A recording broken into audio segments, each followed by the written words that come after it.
नमस्कार मित्रों, मैं हूं डॉक्टर हरिनिवास। चैनल का नाम है संस्कृत साहित्य एवं संस्कृति और इस समय आप सुन रहे हैं शिव महिमनी स्तोत्रम। 7 श्लोक हमने पूरे किए थे। 8वें श्लोक पे आते हैं। शिव की महिमा का गान चल रहा है। महोक्षः खट्वांगम परशुरजनीं भस्म फणिनः कपालं चेत्तीय तव वरद तंत्रोपकरणं सुरास्तां तां रुद्धिं दधति तु भवद्भ्रू प्रणिहितां नहि स्वात्मा रामं विषय मृगतृष्णा भ्रमयति। देखिए, सांसारिक जीवों की बात तो अलग है।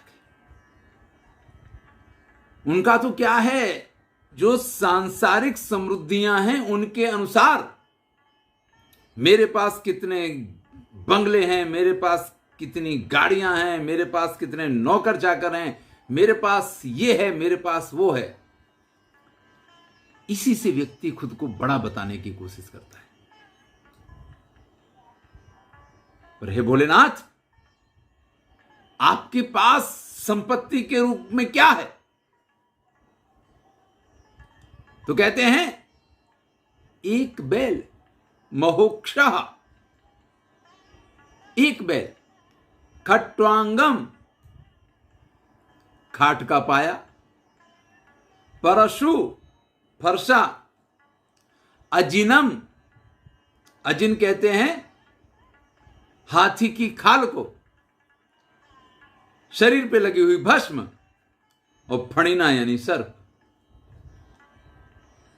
और आगे बढ़िए, बर्तन के नाम पे कपाल। यही आपके तंत्र और उपकरण है। यानी लोग वाग अपनी समृद्धि के लिए कहते कि हमारे पास साहब मर्सिडीज गाड़ी है, हमारे पास ये बाइक है, हमारे पास इस प्रकार का ये है। तो आपने क्या रख रखा है? एक बूढ़ा नंदी बैल, वो आपकी सवारी है। लोग कहते हैं बहुत बढ़िया हमारा आलीशान महल है, जिसमें आलीशान शैयाएं हैं, बिस्तर हैं। आपके पास तो पत्थर पे ही सोना है, एक खाट का पाया है, इसके अलावा तो कहीं कुछ दिखाई नहीं देता।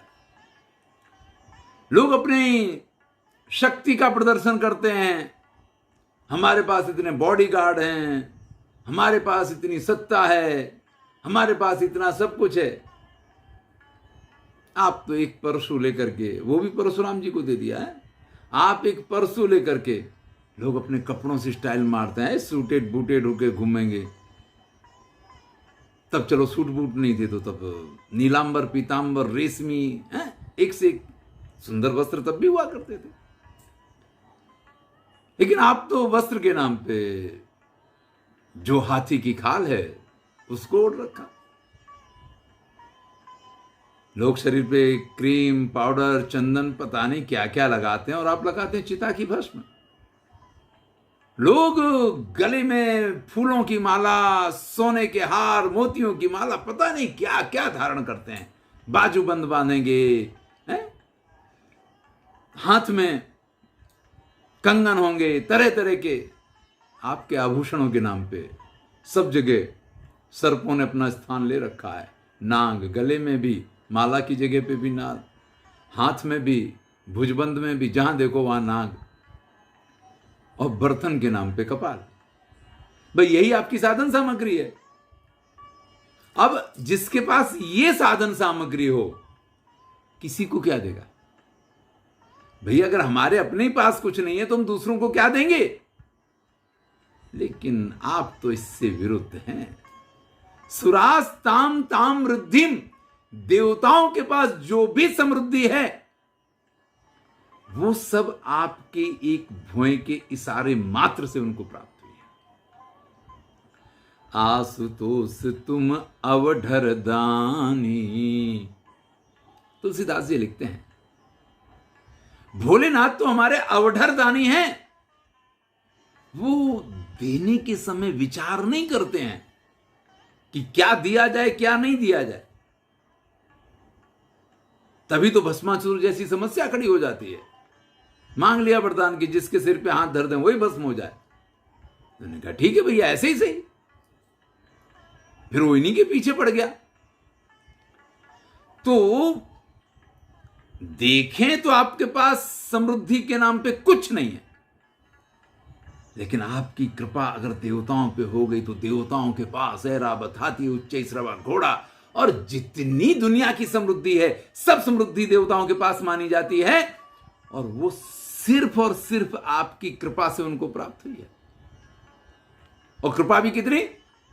भवद भ्रू प्रणहिता, खाली आपके भौं के इशारे मात्र से मिल गई है।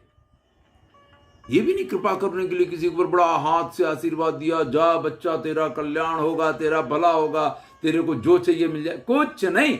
एक बार नजर से इशारा भर कर दिया और देवता आज देखिए स्वर्ग के लिए लोग जाने के लिए तरसते हैं। लोग स्वर्ग की उपमा देते हैं। किसी का बहुत अच्छा घर हो तो लोग कहते हैं कि स्वर्ग जैसा है, किसी के घर में शांति हो तो लोग कहते हैं स्वर्ग जैसी शांति है। ये जितने भी स्वर्ग के लिए विशेषण है ना, वो सब आपकी ही तो मेहरबानी है, आपकी ही तो दया है। नहीं स्वात्मारामम विषय मृग तृष्णा भ्रमेति। भाई जो स्वात्मा राम होते हैं, यानी अपनी आत्मा में रमण करने वाले होते हैं, उन्हें विषयों की मृग तृष्णा नहीं रहती है कि ये मिल जाए वो मिल जाए, या उन्हें कुछ मिल जाए तो उससे उन्हें कोई फर्क नहीं पड़ता, और सब कुछ चला जाए तो भी उन्हें फर्क नहीं पड़ता। तो आप तो आत्मानंदी हैं, इसलिए अपने पास कुछ नहीं रखते हैं, लेकिन जब देने का नंबर आता तो लोगों के भंडार भर दिया करते हैं। जो भी इस शिव महिमनी स्तोत्र को सुने उनके भी भंडार भोलेनाथ भर के रखें, यही प्रभु से प्रार्थना करते हैं। इसी श्लोक के भाव को कुमार संभव में माता पार्वती के मुख से महाकवि कालिदास ने बड़े अच्छे ढंग से प्रस्तुत किया है। हुआ ये कि माता पार्वती की तपस्या से प्रसन्न होकर के भोलेनाथ उनके पास गए, लेकिन कहा लाओ थोड़ी परीक्षा ले लें। अब परीक्षा लेने के लिए ब्रह्मचारी बन गए। ब्रह्मचारी बन के माता पार्वती से कहते हैं, अरे आप हिमालय की पुत्री, इतनी सुंदर, क्या आपका सौंदर्य है, आप तपस्या क्यों कर रही हो? एक तो राजकुमारी हो, वो भी सौंदर्य की प्रतिमूर्ति, उसको तपस्या करने की क्या जरूरत है? तो एक सखी ने कहा कि इन्हें विवाह करना है, शादी करनी है, इसलिए तपस्या कर रही हैं।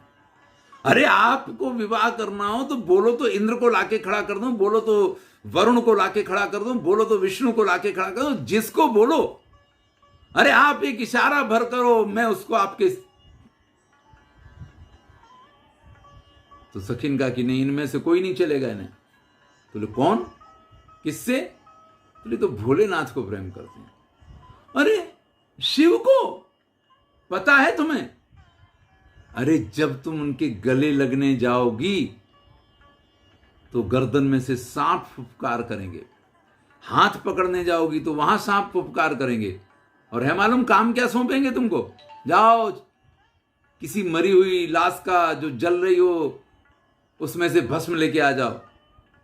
अरे जब तुम्हारे ये कोमल चरण वहां स्मशान में जाएंगे तो बाल कैसे चुभेंगे, और ये सब काम करने, तुम्हारा तो दिमाग खराब है क्या उसके पास? और तब यही बताया है कि इतना इतना कुछ उसके पास है, और तुम ऐसे व्यक्ति के लिए तपस्या कर रही हो। तो माता पार्वती का भी जवाब यही है जो यहां पे लिखा है कि हां, तुमने ये बिल्कुल सही कहा कि उनके अपने पास कुछ नहीं है, लेकिन उनके एक इशारे से स्वर्ग स्वर्ग है, देवता देवता है।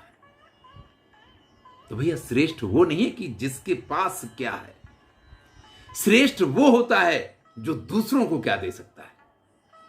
ये बहुत बड़ी शिक्षा भी है। और भोलेनाथ तो हमारे ऐसे ही, अपने पास उन्होंने कुछ रखा या नहीं रखा, लेकिन लोगों के भंडार उन्होंने भर के रखे हैं। चलिए, मैंने कहा था कि इसमें हिंदी के कवित्व भी हैं, तो हिंदी के कवित्व के साथ इसको पूरा करेंगे। रूढ़ो बूढ़ो बैल पायो खाट को कुठार नाम, रूढ़ो बूढ़ो बैल पायो, खाट को कुठार चाम, भस्म ब्याल कर में कपाल छवि पावे हैं। वरद तिहारे ढिंग कुल के भरन हित, वरद तिहारे ढिंग कुल के भरन हित, एतेक वरन उपकरण लखावे हैं। तो हु सब भ्रुकुटी विलास ही ते देव सवे, पाए रिद्धि सिद्धि को सुपास सदा पावे हैं। आत्म स्वरूप में जो मन को रमावे सदा, विषय मरीचिका न ताही कि तू भरमावे हैं। तो भैया ये विषय और ये साधन सामग्री ये सामान्य लोगों को भ्रमित करती हैं। जो आत्मज्ञानी होते हैं उनको इसकी जरूरत नहीं होती है, वो तो अपने आत्मज्ञान से ही आनंद में रहते हैं, क्योंकि साधनों में आनंद कहीं नहीं है। आनंद तो जो है वो अपने अंदर है। तो भोलेनाथ के पास कुछ नहीं है, फिर भी उनके एक इशारे से देवता देवता हैं। धन्यवाद। अगले श्लोक में मिलते हैं। मैं हूं डॉक्टर हरिनिवास। अगर आपने चैनल सब्सक्राइब नहीं किया है तो जल्दी से इसको सब्सक्राइब कीजिए।